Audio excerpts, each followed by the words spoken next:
بسم اللہ الرحمن الرحیم۔ اسٹوڈنٹس کیسے ہیں آپ سب لوگ؟ تو آج میں آپ کو چیپٹر 1 جو ہے آپ کا اسلامیات کا، جس میں کہ آپ پڑھیں گے تعارف قرآن مجید، اور کسی بھی چیپٹر کو کرنے کا سب سے بہترین طریقہ یہ ہے کہ آپ اس میں دیکھیں کہ اس کا جو نام ہے وہ نام آپ کو کیا بتا رہا ہے، ٹھیک ہے؟ یہاں جمع کی مطلب تو سمجھ آ رہی ہے، ٹھیک ہے، قرآن کا بھی سمجھ آ رہا ہے، لیکن تدوین کا کیا مطلب ہے؟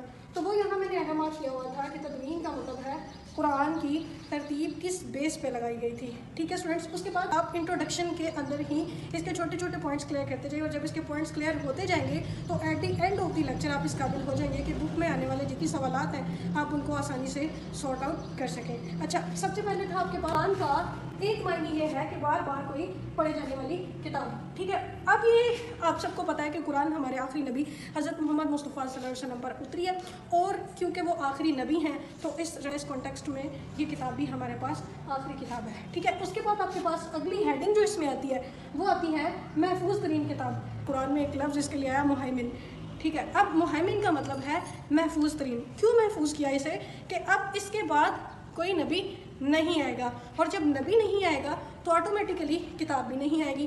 ہم بات کرتے ہیں نا کہ قرآن کی عالمگیریت کیا ہے، قرآن کی عالمگیریت کیسے آپ پہ واضح ہوتی ہے؟ بولا یہ ہر زمانے کو بیان کر رہی ہے، کوئی بھی معاملہ درپیش ہے قرآن آپ کے تمام معاملات کو حل کر رہا ہے۔ عہد رسالت میں جمع و تدوین قرآن کس طرح سے ہوئی تھی؟ قرآن اترا ہے عربی میں، اور رسول اللہ جب نماز پڑھاتے تھے تو جب روانی کے ساتھ جو آیات اتری ہوتی تھیں، جو وحی اتری ہوتی تھی، ان کو پڑھتے جاتے تھے، تمام نمازوں میں ان کو ریپیٹ کرتے تھے، تو صحابہ پیچھے اس کو یاد کرتے جاتے تھے۔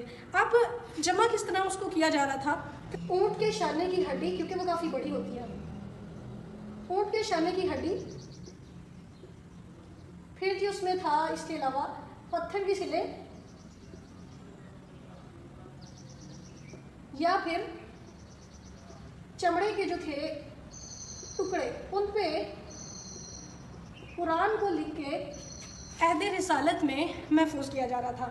اب اس کے بعد یہ تو وہ ٹائم ہے جو نبی پاک کے ہوتے ہوئے چل رہا ہے۔ اس کے ساتھ کیا ہو رہا تھا؟ جب نبی پاک کا ٹائم گزرا ہے، صحابہ کرام کا ٹائم آیا ہے، جناب ابو بکر صدیق کا ٹائم آیا ہے، تو اس ٹائم میں کیا ہوا تھا کہ صحابہ جو تھے انہوں نے کیا کیا کہ حضرت ابو بکر صدیق سے یہ سفارش کی کہ قرآن کو حکومتی سرپرستی میں جمع اور اس کی ترتیب کا کام یا اس کی تدوین کا کام شروع کروایا جائے۔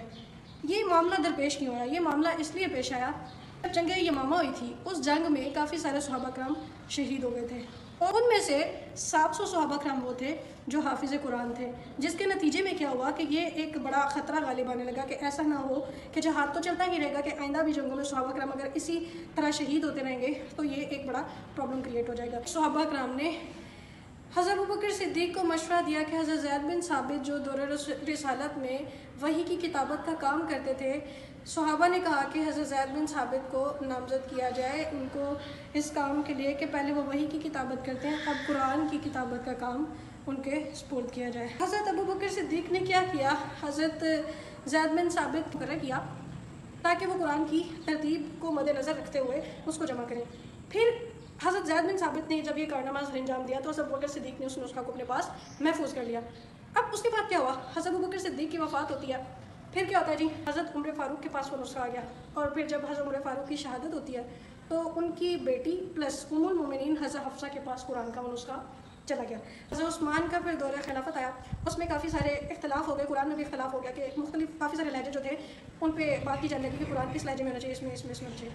تب حضرت عثمان غنی نے کیا کیا، اور یہ ان کا بہت بڑا ایک کارنامہ ہے کہ انہوں نے جو نسخہ حضرت ابوبکر صدیق نے اپنی نگرانی میں حضرت زید بن ثابت سے تیار کرایا تھا، اس نسخے کی کافی ساری کاپیز کریں اور ان کاپیز کو بھیجا مختلف صوبوں میں اور مختلف لوگوں کے پاس، تاکہ لوگ اس نسخے کے مطابق جو رسول اللہ سے چل رہا تھا اور حضرت ابوبکر صدیق کی نگرانی میں حضرت زید بن ثابت نے تیار کیا تھا، بھیجا اس لیے تاکہ اس نسخے کے اکارڈنگ تمام کے تمام لوگ قرآن کو ایک لہجے پہ متفق ہو کر پڑھ سکیں۔ جی یہاں تک جی آپ کا ٹاپک ہو جاتا ہے کور۔ اب آتے ہیں ہم بک کی ایکسرسائز پہ کہ آپ کی بک کی ایکسرسائز میں جو چیزیں آتی ہیں۔ سب سے پہلا کہ لفظ قرآن کا معنی کیا ہے، اب آپ سمجھ چکے ہیں کہ لفظ قرآن کا معنی ہے، ہم نے تعارف نمات کی اور پڑھی جانے والی کتاب۔ پھر تمام مسلمانوں کو ایک قرات اور لہجے پہ متفق کس نے کیا؟ جی حضرت عثمان غنی نے کیا۔ کون سی جنگ تھی جس میں کثیر تعداد میں حفاظ قرآن کرام شہید ہوئے تھے؟ تو وہ تھے جی جنگ یمامہ۔ اس کے بعد حکومتی سرپرستی میں قرآن کی تدوین کے لیے سربراہ کون تھے؟ حضرت زید بن ثابت۔ پھر اور حضرت بکر صدیق کے دور میں قرآن کا نسخہ کن کے پاس تھا؟ حضرت حفصہ کے پاس. ٹھیک ہے جی. اس کے بعد ہے جی آپ کے پاس پہلا شارٹ کوشچن ہے کہ قرآن کا مختصر تعارف قلم بند کریں. اس کا کیا مطلب ہے اور یہ کس پہ اتری ہے, کس طرح سے اتری ہے, کتنے ٹائم پیریڈ میں اتری ہے. یہ ہے جی قرآن کا مختصر سا تعارف. اس کے بعد آپ بتاتے ہیں کہ قرآن ایک عالمگیر کتاب ہے. جی آپ بتاتے ہیں کہ ہر زمانے میں کام کر رہی ہے, جو بھی معاملات آپ کو آج کے دور میں بھی درپیش ہیں ان کا بھی حل رکھتی ہے, اور جو پچھلے امتوں کے معاملات تھے یہ ان کو بھی بیان کرتی ہے, اس لیے یہ ایک عالمگیر کتاب ہے. اس کے بعد قرآن کے قیامت تک محفوظ ہونے کے لیے وجہ. جی قرآن اس لیے قیامت تک محفوظ ہے کہ اللہ نے اس کی حفاظت کا وعدہ کیا, جیسے کہ آپ کے پیچھے آیت آتی ہے اِنَّا نَحْنُ نَزَّلْنَا وَإِنَّا لَهُ لَحَافِظُونَ, کہ ہم نے ہی اس قرآن کو نازل فرمایا, ہم ہی اس کی حفاظت کرنے والے ہیں. قرآن کا اعجاز آپ کے پاس ہوتا ہے, مختصر سوال ہے. اعجاز کا مطلب ہوتا ہے معجزہ. اچھا قرآن کا معجزہ کیا ہے کہ آج تک جس طرح سے یہ اترا تھا اسی حالت میں بغیر کسی تبدیلی کے یہ آج تک ویسے کا ویسے ہی محفوظ ہے. کریے پھر اس کے بعد جی اس کا ایک اور معجزہ یہ ہے کہ آج تک اس کو بار بار آف ریپیٹڈلی جس طرح پڑھا جا رہا ہے نا, اتنا کسی اور کتاب کو نہیں پڑھا گیا. حالانکہ دنیا میں سب سے بڑا مذہب عیسائیت ہے, لیکن جتنا قرآن کو پڑھا جا رہا ہے اتنا کسی اور کتاب کو پڑھا نہیں جا رہا. اچھا عہد رسالت میں تدوین قرآن مجید, جی یہ والا جی اس میں اس کو آنسر کر رہا ہے کہ کس طرح سے عہد رسالت میں اس کو قرآن کو جمع کیا گیا تھا یا اس کی ترتیب کی گئی تھی. اس کے بعد جی جو اس کا لانگ کویشچن ہے, تو لانگ کویشچن آپ پچھلی ویڈیو میں کروا چکی ہوں آپ کو کہ کس طرح اگر آپ کے پاس لانگ کویشچن آتا ہے تو آپ 5 میں سے 5 نمبر اس میں سے اچیو کر سکتے ہیں. لنک میں اس کا آپ کو ڈسکرپشن میں دے دوں گی, آپ وہاں جائیں, اور اگر اس لیکچر کے بعد بھی آپ اس کو ٹیلی کرنا چاہتے ہیں تو آپ ضرور اس کو ٹیلی کریں. ادروائز تو اگر آپ یہ والا جو ہم نے ایکسپلین کیا ہے اس حصے کو ہی اچھی طرح سن لیں تو لانگ کویشچن آپ کا اس میں بھی کور ہو جائے گا. یہ جی آپ کا آج کا چیپٹر تھا. مجھے امید ہے کہ میں نے اس میں کوئی ایسا پوائنٹ نہیں چھوڑا جو آپ کے لیے مشکل ہو. تو ملتے ہیں پھر نیکسٹ لیکچر کی ویڈیو کے ساتھ. اوکے.